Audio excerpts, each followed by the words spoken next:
Attends une minute. Tu es perdu. Allez. De la reine. Mais maintenant, on ne peut pas y accéder à l'intérieur. Mais malgré la fermeture du lieu, c'était en rénovation. Parce que vous avez vu que le palais a été brûlé il y a 27 ans passés, 6 novembre 1995, les jours du feu, en cours de rénover. C'est le projet de l'État malgache pour revenir l'identité culturelle malgache, l'histoire de Madagascar, parce que cet endroit, c'est un centre de pouvoir historique du gouvernement malgache. Pourquoi? Parce que pendant la période où on a fondé la monarchie, la première fois sur ces collines ici, au début du XVIIe siècle, c'était vers 1610. Mais maintenant, le pouvoir a été fondé sur ces collines à cette époque-là. Donc, il y avait un successeur de dirigeants ici. Pendant qu'on était monarchie, c'est roi. Et puis, il y a le pouvoir du règne aussi. C'est ça que la place a été reconnue sous le nom Palais de la Reine jusqu'à nos jours. Et puis, dommage, le feu. Et donc,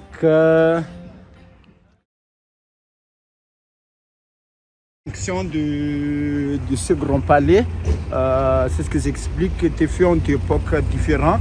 Mais à l'époque, il y avait 3 reines successives qui vivaient là. Et tout ce qui est apporté les noms Ranavaluna, il y a Ranavaluna 1 et 2 et 3. Pourquoi il y avait la présence de ces édifices en pierre? Parce que à l'arrivée du système européen, durant l'ouverture de Madagascar au occidental au début du 19e siècle, que la religion protestante était arrivée à Madagascar, amenée par le missionnaire anglais. C'était LMS, London Missionary Society. Et puis la reine qui était ordonnée, fut construit ce palais en pierre, était converti sur la religion protestante d'après l'influence des missionnaires. Et puis avant, en fait, selon nos traditions malgaches, nous ne construisons pas des maisons en dur, surtout en pierre, parce que selon les croyances ancestrales, pierre pour nous considérée comme du matière froid, réservé pour la mort, construit du tombeau. Et les gens utilisent que du bois. Bois, c'est chose végétale pour les vivants. Et puis, la reine était convertie dans la religion et donc fut été ordonnée de construire des maisons en dur. C'est ça qu'on a eu ce palais. Tout ça, c'est de l'influence anglaise. On dit Manzakamiadan. Manzakamiadan veut dire littéralement en français régner dans la tranquillité. Ok. On continue. Muramur. Avez-vous connaissez des mots? Non. Dites à madame, comment on dit Muramur en langage de la Réunion? Je sais plus c'est quoi. Tilamp. Ah, doucement. Doucement.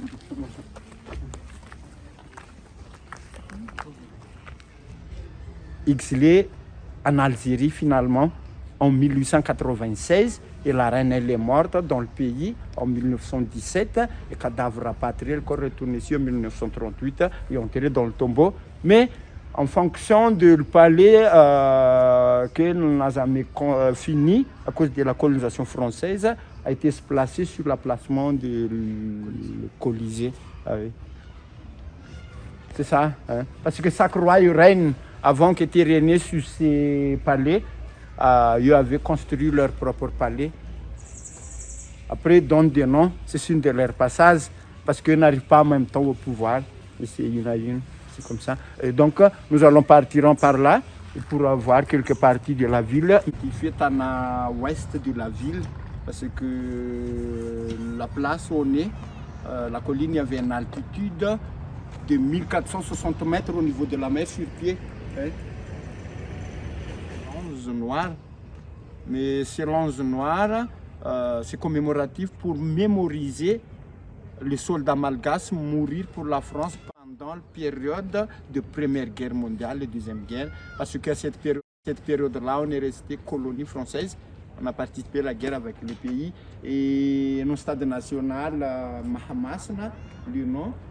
Et maintenant, donc, l'équipe nationale, c'était Baria. Je pense que vous les connaissez. Oui. Baria. Baria, ce sont des types des zébus guerriers dans le pays. Vous avez vu que l'amour des zébus, pour nous, c'est profond parce que c'est un animal sacré, comme le Thaïlandais avec l'amour des éléphants.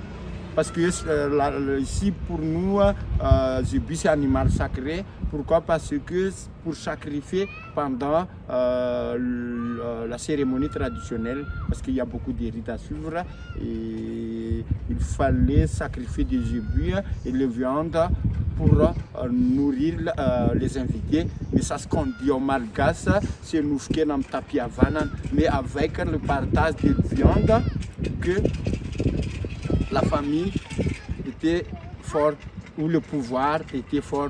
C'est comme ça la culture malgache.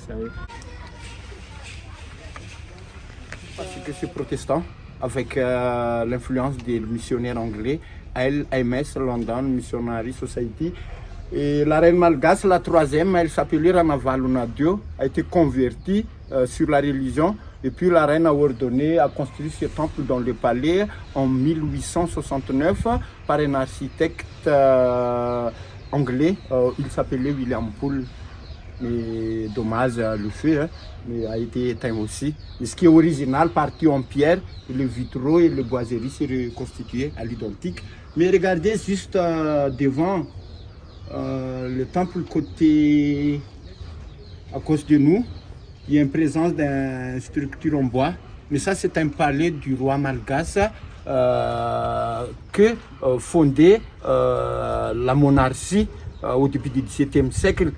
Mais le roi qui était vivait sur ce palais, c'est lui qui a été fondé la royauté d'Antananarive. Et d'après que le roi a été fondé la royauté d'Antananarive, c'est pas lui seul, mais avec 1000 soldats. Et puis ce roi, après fondé la monarchie avec 1000 soldats, et puis il donnait le nom de la ville Antananarive. C'est ça que le nom de la ville, ici il y a des significations. Je pense que vous les connaissez, hein? Antananarive. Dire littéralement en français, c'est la ville des 1000, parce que le mot on divise en 2 syllabes. Antanan, c'est le village ou la cité qu'on a prendre les soldats, et arrive, c'est les chiffres 1000. Ce qui veut dire Antananarive, c'est la ville des 1000. Le roi, il s'appelait Andrianzaka. Et donc le palais du roi s'était refait d'après le feu. Mais regardez derrière, il y a même structure comme cela. La toiture est marron, mais ça c'est le palais du roi Andrianampuinimerina. C'est un fameux roi malgache. Il vient de la tribu de l'Otère centrale, Antananarive, Mir. Et puis le roi avait du nom un peu long, Andrianampuinimerina. C'est un roi réunificateur. Il a fait unir la monarchie de l'Otère centrale sur le tribu Mierne à une avec un système de mariage. Parce que le roi avant, il était très très sage, intelligent. Et le roi avant mariait 12 femmes. Et puis il a choisi ces 12 collines qui étaient situées autour dans la ville d'Antananarive. Après, le roi met une femme par colline pour l'unification. Mais la femme qui était restée dans la colline qui était autour, c'est représentant du pouvoir du roi sur le tribunal d'Antananarive. Et dommage, on ne peut pas y accéder, mais on ne sait pas quand est-ce que ce sera visitable, mais avec la valorisation de la culture malgache, donc le Rouve, c'est un endroit historique dans le pays. En fait, exemple, quand on est allé à France, la valeur de la place, on peut dire ici, c'est Versailles. C'est notre Versailles. Hein? Ah oui, c'est ça. Ok, on va se déplacer derrière et puis pour admirer quelques parties de la ville. Non. Des enfants? Oui. Elle n'a pas d'enfants? Non, la reine n'a pas d'enfants. Ah oui. Il n'y a pas d'héritier du tout. La famille royale, ça existe toujours, mais il reste personne privilège. Mais en tant que vous avez dit que depuis 1960, Madagascar devient un pays républicain. Et ce sont les pouvoirs des présidents. Ce bâtiment en briques, en arcade, architecture coloniale. En fait, à la fin du 19e siècle, c'est l'école primaire publique et première école de médecine de Madagascar. Et à l'arrivée du général français, il s'appelait Galeni. Le général a transféré l'école de médecine juste derrière, à côté du stade de Paria, de l'autre côté. Et la place devient dortoir pour les étudiants. Mais pas de possibilité, va étudier dans l'école primaire publique. Et les enfants de la famille qui a des possibilités, va étudier dans l'école privée. Comme cela, mais ce qui manque beaucoup maintenant dans le pays, c'est l'éducation, surtout à nos enfants, parce que c'est la base de la développement. Regardez Madagascar au niveau de le développement et la civilisation. Non. On dit on est civilisé, mais en fonction envers ça, non. Sincèrement, je vous dis, chers amis,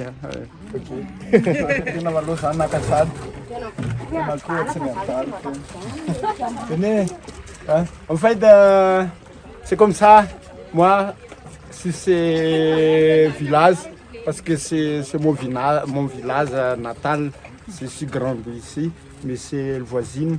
En fait, ça c'est un borne. Fontaine publique pour récupérer l'eau pour mettre à la maison. Mais en Tana, à peu près, il y a 60 ou 75% des maisons n'ont pas d'eau. Et puis, à chaque 100 mètres du village, il y a une société qui monopolise l'eau et l'électricité. Donc les sociétés furent construire une borne fontaine pour les gens dans le village pour récupérer l'eau pour mettre à la maison. Mais l'eau du robinet, ça vient de le lac, c'est ce que je vais vous montrer pour vous, là-bas. Et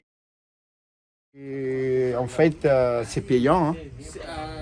Mais par bidonzone, donc les gens ils payent 50 arias.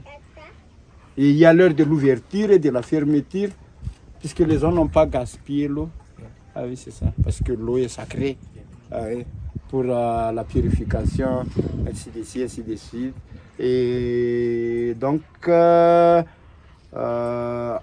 peu plus bas, il y avait une source de fontaine royale pour chercher l'eau, pour baigner, pour se laver, ainsi de suite, ainsi de suite. Et donc, la place était lieu de culte.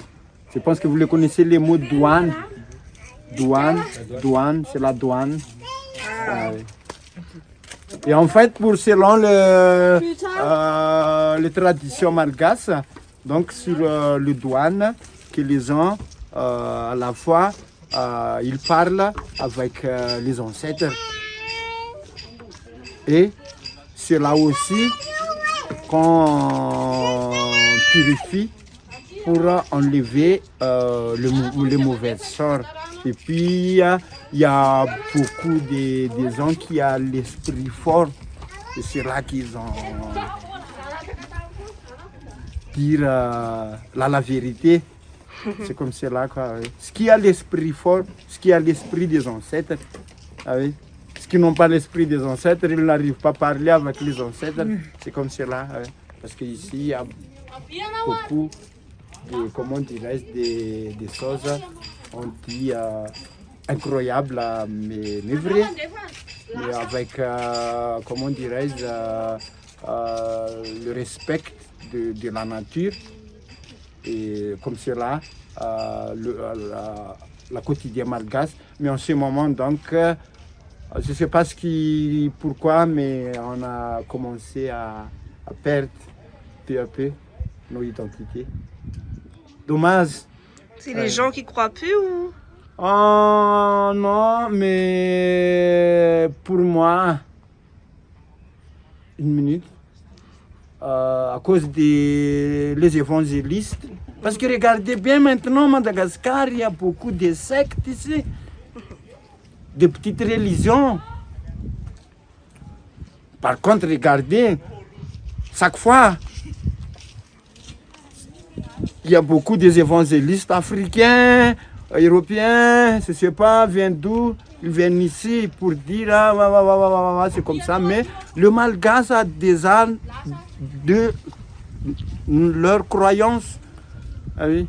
Mais ça n'est pas dit que j'aime pas eux, mais en fait, en ce moment, en fonction de la religion dans le pays, ça devient compliqué. Et puis, ça commence à effacer l'identité malgache. C'est ça. Ok.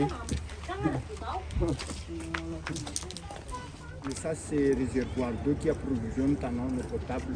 C'est un lac naturel. Et eau potable pour nous, mais pas pour vous, chers amis. Parce que les bactéries ici, c'est dangereux. Même il y a des malgaches qui vivaient dans le pays, dans la ville, n'ont pas habitants de buvant l'eau de ce lac. Et maintenant, Madagascar, partout il y a du problème d'eau. Chers amis, en fonction de la valorisation de la place, je crois que vous êtes un peu appréciés. Oui. Appréciés, mais c'est des petites connaissances que je partage à vous. Je ne suis pas professeur, mais je ne suis pas, comment dirais-je, enseignant, mais je fais les recherches autodidactes concernant le lieu. Et je suis un guide localisé sur le village, parce que c'est un lieu historique de Madagascar. Et centre de pouvoir, le gouvernement malgache, c'est le Rouva d'Antananarivo. Pas beaucoup de choses à vous dire, mais dommage, notre travail donc c'est effectué à l'intérieur, mais malgré la fermeture, c'est à cause de la rénovation. Mais on ne sait pas quand est-ce que ce sera ouvert, mais j'espère que ça devient lieu visitable. Par contre, comme avant, parce que depuis que la monarchie était terminée, inhabitable le lieu. Ah oui, c'est ça. Oui.